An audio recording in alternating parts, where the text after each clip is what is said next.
정말 죄송합니다. 이번 주 사회를 관통하는 하나의 메시지를 이야기하기 전에 꼭 사과의 말씀을 먼저 드려야 할 것 같아요. 그러지 않고서야 메시지를 전해드릴 자격이 부족할 것 같습니다. 이번 사회의 첫 번째 리뷰에서 준하니의 감정에 너무 몰입한 나머지 실수를 저지르고 말았습니다. 익순이의 대처에 관한 이야기인데요. 준하니에게 이별하자는 이야기를 하려고 좋아하는 사람이 생겼다라는 선택지를 고른 익순이의 선택을 함께 안타까워하지 못하고 비난하는 태도로 이야기를 해버렸어요. 그런 제 태도로 인해 마음의 상처를 받으셨을 또 다른 익순이 여러분께 정말 죄송하다는 말씀을 전합니다. 익순이의 선택은 틀린 것이 아니라 안타까운 것이었는데요.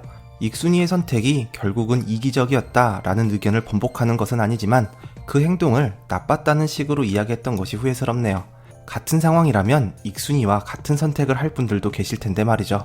내가 그 사람에게 짐이 되기 때문에 그 사람 옆에서 사라져야겠다. 이런 선택이 그 사람을 위한 것이 아니라는 것을 우리는 제3자의 입장에서 양쪽을 모두 보고 있기 때문에 쉽게 할 수 있지만 자기 입장에서만 상황을 바라볼 수 있는 처지라면 그게 모두가 불행해지는 선택이란 사실을 쉽게 알아차리지 못할 수도 있잖아요. 자신을 희생시켜서 그 사람을 위한다는 선택, 그로 인해 두 사람이 모두 상처받는 결론을 선택하게 되는 일이 빈번하게 발생하는 게 사람 일이죠. 그런 정도의 이해심도 가지지 못할 정도로 몰입을 했었나 봅니다. 그래서 익순이의 입장을 이해하시는 분들께 신뢰되는 태도로 이야기를 해버렸네요. 저 역시 한 사람의 시청자일 뿐이고 개인적인 감상을 토대로 리뷰를 풀어가기 때문에 저도 인지하지 못한 채 누군가의 마음을 상하게 만드는 이야기를 또다시 하게 될지도 모릅니다. 실수하지 않는 인간은 없으니까요. 하지만 그런 실수에서 절대 눈 돌리지 않고 직면에서 돌아보고 반성하는 자세는 잊지 않을게요. 이런 자세를 이어나가는 게 실수 뒤에 이어질 저의 대처입니다. 실수를 대처하는 방법, 이것이 제가 생각한 사회를 관통하는 하나의 메시지입니다.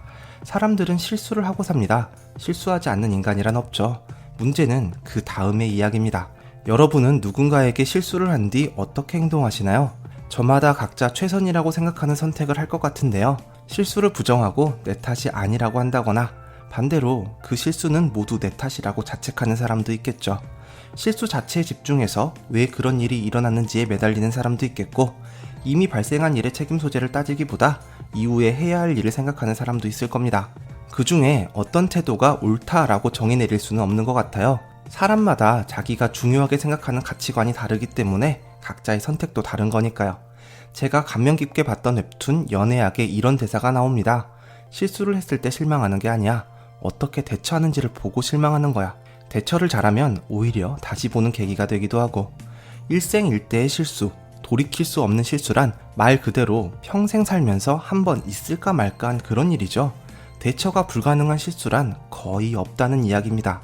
살아가면서 우리가 할 수밖에 없는 수많은 실수들은 자신과 상대를 위해서 충분히 리커버리가 가능한 실수들이라는 것인데요. 모두가 실수를 하지만 모두가 완벽한 대처를 하지는 못하죠. 익순이는 익준이를 통해 자기도 모르게 준하니를 힘들게 하고 있었다는 것을 알게 되었습니다. 이별을 고하는 시점에서 자기 건강이 좋지 못하다는 사실을 알고 있었는지 아니면 모르고 있었는지는 아직 확실하게 밝혀진 부분이 아니라 쉽게 속단해서 이야기할 수는 없을 것 같은데요. 익순이의 선택은 준하니를 위해 자기를 희생시키는 이별이었습니다. 여전히 안타까운 대처라는 생각이 드는데요. 그 마음을 이해 못할 정도는 아니지만 결론적으로는 그 누구에게도 좋은 대처는 아니었죠. 드래곤 이야기를 먼저 보시죠. 신경외과는 크게 뇌 분야와 척추 분야로 나뉜다고 합니다. 닥터 언니님의 리뷰에서 척추 분야를 다루면 수익 쪽에서 좀 더 낫다는 이야기를 들었는데요. 드래곤은 돈을 벌기 위해 율제병원을 나간 것 같습니다. 선빈이는 뇌를 포기한 성민이의 선택을 아쉬워했습니다. 돈을 위해 꿈을 포기한다고 생각했던 거죠. 선빈이는 의사 부모님 밑에서 자연스레 의사가 됐다고 했는데요. 드래곤은 이래서 평지풍파를 안 겪어본 애들이 생각이 짧다며 선빈이의 의견을 유복한 가정에서 자란 아이의 철없는 소리로 치부했습니다.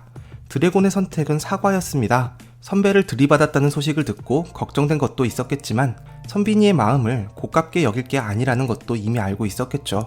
자기를 생각해서 해준 이야기를 스스로의 자격지심 때문에 못난 소리를 한 것에 대해 솔직하게 미안하다고 사과했습니다. 그리고 이어지는 백허그는 정원이만큼이나 스윗했죠. 드래곤은 이번 실수로 인해 선빈이와 더 깊은 관계로 발전하게 됐습니다. 서로의 다름에 대해 한 발짝 더 깊은 이해를 하며 말이죠. 민찬이 엄마는 은지 엄마를 기다리고 있었습니다. 은지에게 이식할 심장이 드디어 나왔다는 소식을 들었던 모양인데요. 지난 3회 타인의 입장 리뷰에서 민찬이가 먼저 이식이 결정된 후 민찬이 엄마의 태도가 아쉽다는 말씀을 드렸었는데요. 자기 아이의 수술이 코앞이기 때문에 충분히 이해는 가죠. 처음에는 민찬이 수술이 결정되었다는 사실에 은지 엄마를 신경 쓸 겨를이 없었을 것 같습니다. 민찬이 엄마한테는 민찬이만 보였겠죠. 은지 엄마는 아예 의식의 바깥쪽으로 밀려나 있었을 것 같아요. 은지 엄마는 그렇게 홀로 서럽게 울어야만 했습니다. 그리고 민찬이 엄마가 은지 엄마를 다시 보게 되었을 때는 은지 엄마를 어떻게 대해야 할지 몰랐던 것 같습니다. 고마움과 미안함이 뒤죽박죽된 복잡한 감정이었겠죠. 어떤 말을 건네야 할지 알 수 없었던 것 같은데요. 은지의 수술이 결정되고 나서야 그 마음을 전할 수 있었습니다. 모든 일이 잘 풀렸기 때문에 좋은 결말이 난 것이라고 볼 수도 있겠지만 그래도 마지막에는 피하지 않고 마음을 전한 민찬이 엄마였어요. 오히려 은지 엄마가 다시 민찬이 엄마를 달래는 것처럼 보이기도 했지만 홀로 살아갈 수 있는 사람이 어디 있겠습니까? 민찬이 엄마를 위로하면서 은지 엄마도 힘을 얻었을 게 분명하죠. 이렇게 이야기를 하니 익순이의 이야기도 이들처럼 풀려나갔으면 좋겠다는 기대가 듭니다. 실수하지 않는 사람은 없고 그 대처를 어떻게 하느냐에 따라 오히려 더 나은 사람이 될 수 있다는 사실. 다시 돌아온 익순이와 아직 반지를 빼지 않는 준환이 사이에 어떤 에피소드가 준비되어 있는지는 모르겠지만 따뜻한 심장으로 주변 사람들을 따뜻하게 대표주는 준환이가 익순이의 실수마저 만회할 수 있는 대처를 보여줬으면 좋겠다는 기대를 하고 있는데요. 다툼을 계기로 더 깊은 이해로 나아간 드래곤 허선빈 커플처럼 결국은 뜨겁게 마음을 나눈 은지 엄마 민찬이 엄마처럼 익순이와 준환이의 이야기도 그동안의 상처를 모두 회복할 수 있는 이야기이기를 바라봅니다. 여러분들은 실수를 한 뒤에 어떻게 대처하시나요? 혹시 자존심을 앞세워서 되려 화를 내신 적이 있으신가요? 아니면 자책하면서 스스로를 학대하시나요? 실수와 그 대처에 대해 정답이란 게 딱 정해져 있지는 않지만 어떤 선택이 나와 상대방을 위한 최선인가를 고민해보는 것만으로도 더 나은 대처가 가능해질 것 같습니다. 실수 앞에서 모든 것을 망쳐버렸다고 절망하지 않으시기를, 그런 절망에 휘둘려서 어리석은 대처를 하지 않으시기를 바라봅니다. 또 뵙죠.